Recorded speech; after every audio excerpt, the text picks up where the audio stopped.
The liquid trough distributor plays a vital role in ensuring uniform liquid distribution across the packed bed. Liquid enters through the inlet pipe and flows into a parting box which stabilizes the flow and maintains a consistent liquid level. The liquid then passes through hydraulically designed weeping holes, ensuring even distribution into each trough section below.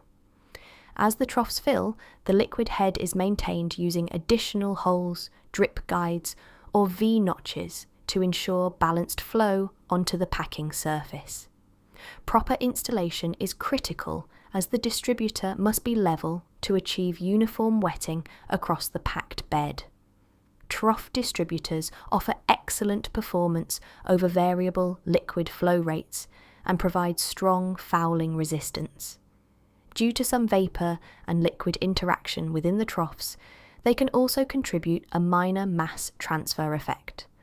Because of the trough arrangement, small dead spots at the top of the packing can occur, and some entrainment is possible.